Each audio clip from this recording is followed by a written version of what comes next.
President, we will deport the foreign jihad sympathizers, and we will deport them very quickly, and Hamas supporters will be gone.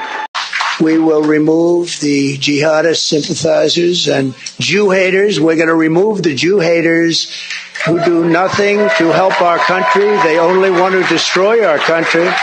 And we will never let the horrors of October 7th be repeated here on American soil. We will not let that happen. Unlike liberal Kamala, I will support Israel's right to win its war on terror. You have to support that.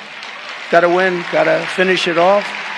And instead of pandering to the jihad sympathizers and America-hating radicals, we will deport them. We will.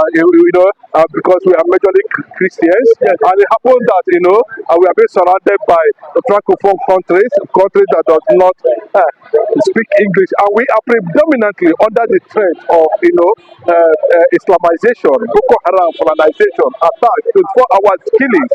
And you see him as somebody who can come to our rescue, who can look into the issue that has to do with emancipation of Christians, and who can also power a strong, a more formidable militarily wise within the West African state that will checkmate, that will serve as a point, of contact for America and Israel in trying to make sure that the Christian kingdom, communities, nations within this space is protected.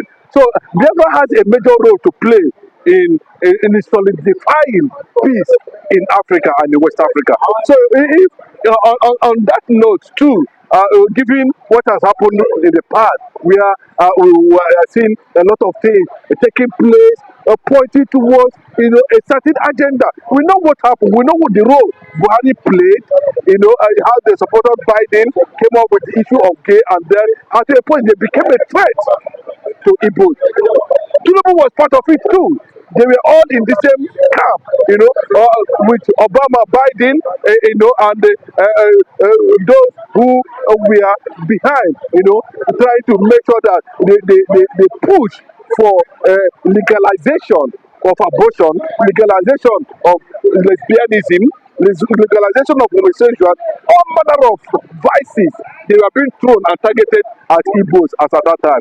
And the Igbos have continued to resist it with agitation. And that agitation, Biafra is the banner of peace. Biafra is the banner of faith. Biafra is the banner of justice. Biafra is the banner of liberty. Anywhere you are going around the world, once they see Biafra, it represents something. Where they will tell you that the banner of heaven is love. The banner over me is love. The banner of Biafra is the liberation of the black people in Africa.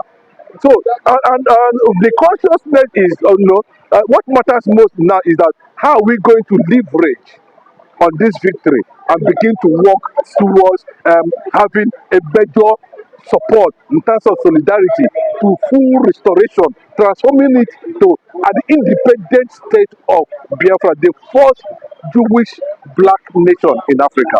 That's what we are looking for, And I believe that one of the things that is giving me a source of encouragement is that on the 5th of November, a publication was carried out in the United States of America, precisely Washington, where American newspapers were publishing, stories about Biafra. And it amazes me, how did America come to achieve that on the day of the election? Most of the newspapers that circulated within Washington and its virus were all about, restoration of Biafra. Biafra marching to independence. Biafran agitation has got to momentum. Then I begin to wonder what is actually happening. It's a signal because at Kamala Harris camp, you find the Washington Independent as an official newspaper with Biafran stories on cover. You go to Donald Trump camp, the same thing is being repeated there. So what it tells you that the job Mazi Nnamdi Kanu did, as beginning to have a certain space create a certain space and energy. It will create a certain understanding and solidarity to the survival of the Biafran factor. You know, forget this one. Tinubu na matter now. All na matters now. This is Tinubu na matters now. Alande has called Donald Trump to congratulate him. You know, I believe maybe one of the reasons why he appointed Bianca is because he is a very crafty and cunning person. But we don't know what will happen at the end of the day. Donald Trump is there and it is sending a serious signal in Aso Rock, DSS, the camp, and of course in the north. I'm sure Mazin Namdekano would have gotten enough signal now. The DSS too would have gotten enough signal. Because let me tell you, immediately Donald Trump stepped into office, all his elements, both those with body language or not, comes into the position of power to drive his policy. That's what happened under Buhari. That's what's happening under Tinubu now. You can see how Tinubu successfully Europeanized Aso Rock. Everything that has to do with leadership in Aso Rock now is under the control of the Yorubas. So they are going to use it to drive Tinubu's policy, whether it is going to their own benefit or not. But that is the game, that is the way it is.